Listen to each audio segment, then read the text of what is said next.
Dalam Mazmur tadi ada refrain yang diulang-ulang, kekal abadi kasih setianya, kekal abadi kasih setianya.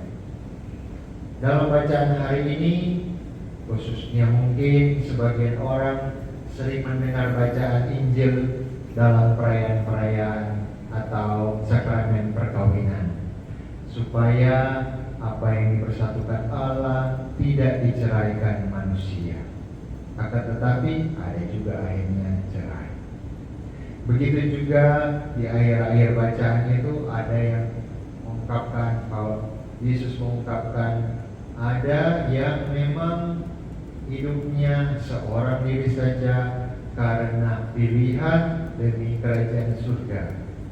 Akan tetapi di ujung-ujungnya juga ada yang akhirnya melepaskan gaya cara hidup itu dan ambil alih cara hidup yang lain. Misalnya Romo, dan kemudian Romo keluar menikah, misalnya itu. Ibu, bapak, saudara-saudara, apa yang menjadi inti dari bacaan Injil hari ini adalah kesetiaan, kasih setia.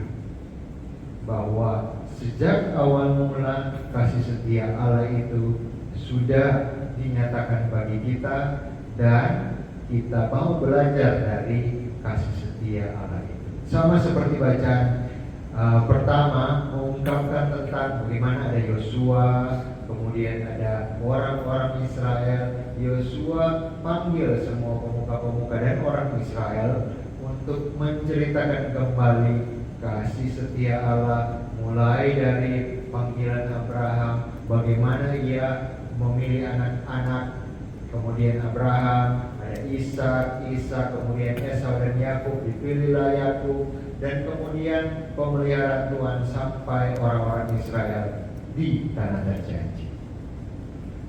Yosua mau mengungkapkan bahwa Allah adalah kasih setia. Allah itu tidak pernah ingkar janji. Allah itu tidak pernah membelot, walaupun orang-orang Israel sering membelot. Kalau bicara tentang kesetiaan, tentu manis, kedengarannya leluhur. Tetapi kesetiaan kalau kita bicarakan pasti selalu dibangun atau juga diwarnai dengan bilanglah kadang-kadang ada kelemahan, kadang-kadang ada gerutu, kadang-kadang, mungkin bukan kadang-kadang, sering juga ada yang putus asa dan seterusnya. Perjalanan kesetiaan Allah kepada orang Israel dan orang Israel juga kepada Allah banyak diwarnai oleh hal itu, khususnya orang Israel kepada Allah. Mereka tidak sekali jadi, bahkan sampai saat ini pun masih berjuang untuk menanggapi kasih Allah yang sedemikian besar. Hal yang sama juga kita alami setiap hari. Kita tahu Allah adalah kasih. Kita tahu kita juga dipanggil untuk mengasihi dan untuk setia. Tetapi cukup banyak kali kita jatuh daripada jalan yang menjadi panggilan Allah bagi kita semua. Ada jalan untuk itu. Sebagaimana mungkin kita pelajari dari bacaan pertama, Yosua sebagai orang yang bilanglah dituakan, orang yang punya pengalaman, dia mengajar.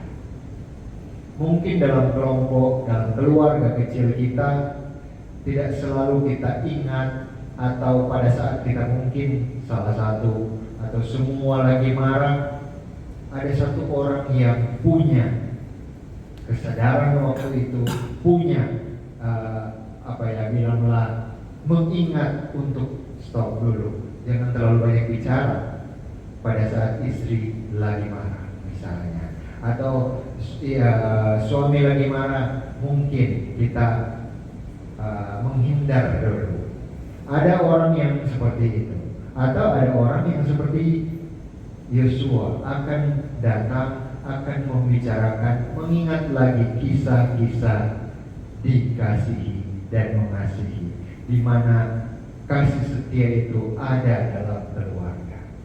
Dan itu yang akan mungkin waktu itu belum.